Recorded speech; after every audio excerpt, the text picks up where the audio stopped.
ఇది ఇలాంటి బండి కాదు. కేవలం ఇండియాలో హీరోలు మాత్రమే తోలే సూపర్ డూపర్ వెహికల్. దాని మీద కూర్చోవడమే ఒక రాయల్టీ. దాన్ని స్టార్ట్ చేసి నడుపుతుంటే రోడ్ల మీద కేకలు ఖాయం. అదిరిపోయే లుక్తో కాస్కో నా రాజా అంటూ దేశంలోని బైకులన్నింటికీ చిటిక వేసి పిలుస్తూ సవాల్ చేస్తూ కేక పెట్టించబోతోంది ఈ బైక్. రాయల్ ఎన్ఫీల్డ్ కుర్రకారుల కలల బైక్. దాని బీటింగ్ సౌండ్కే చాలా మంది ఫ్యాన్స్ ఉన్నారు. డుగ్గుడుగ్గుమని అది వెళుతూ ఉంటే ఆ టీవీ వేరే అని ఫీల్ అయ్యేవారు ఉంటారు. ప్రస్తుతం కంపెనీ కూడా ట్రెండ్ కు అనుగుణంగా కొత్త మోడల్ బైక్లను ఆవిష్కరిస్తోంది. అత్యాధునిక హంగులు జోడిస్తోంది. నూతన సాంకేతికతను అందిస్తోంది. ఈ నేపథ్యంలో కంపెనీ నుంచి కొత్త బైక్ రానుంది. నవంబర్లో దాని లాంచ్ ఉండే అవకాశం ఉంది. ఆ బైక్ పేరు రాయల్ ఎన్ఫీల్డ్ హిమాలయ 452. అయితే దీని ఆవిష్కరణకు ముందే చెన్నైకి చెందిన కంపెనీ కొత్త హిమాలయన్ బైక్ కు సంబంధించిన చిత్రాలను కొన్నింటిని అధికారికంగా విడుదల చేసింది. సోషల్ మీడియా వేదికగా రాయల్ ఎన్ఫీల్డ్ హిమాలయన్ 452 సరికొత్త ఫోటోలను షేర్ చేసింది. ఇది తెల్ల రంగులో ఆకర్షణీయంగా కనిపిస్తోంది.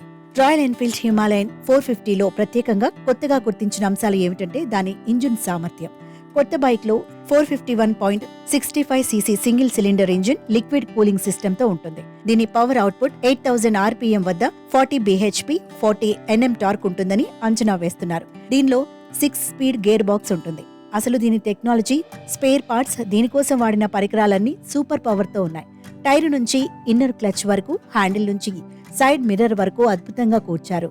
దీనిలో సరికొత్త వృత్తాకార డిజిటల్ ఇన్స్ట్రుమెంటల్ క్లస్టర్ ని తీసుకొచ్చారు. ఇది మ్యాపింగ్ ఫీచర్లను కలిగి ఉంటుంది. అడ్వాన్స్డ్ నావిగేషన్ సామర్థ్యాలను కలిగి ఉంటుంది. అంతేకాక దీనిలో dual channel ABS system, of road mode ఉంటుందని చెబుతున్నారు. ఈ ఆఫ్ రోడ్ మోడ్ సాయంతో వెనకాల చక్రానికి ABS డియాక్టివేట్ చేసే వీలుంటుంది. రాయల్ ఎన్ఫీల్డ్ ఈ కొత్త బైక్ లో మొత్తం LED లైటింగ్ ను తీసుకొస్తోంది.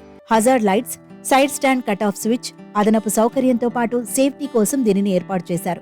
అంతేకాక ఈ బైక్ టైర్లు ట్యూబ్లెస్ గా వస్తాయని చెబుతున్నారు. ముందు వెనుక సస్పెన్షన్ కోసం అప్ సైడ్ డౌన్ ఫోర్క్లు, మోనోషాక్ అబ్జర్బర్ అమర్చారు. బ్రేకింగ్ సిస్టమ్ గురించి చూస్తే ముందు వెనుక డిస్క్ బ్రేక్లు ఉంటాయి. దీనికి అదనంగా మార్చుకునే డ్యూయల్ ఛానల్ ABS సిస్టమ్ కూడా దీనిలో ఉంటుందని తెలుస్తోంది.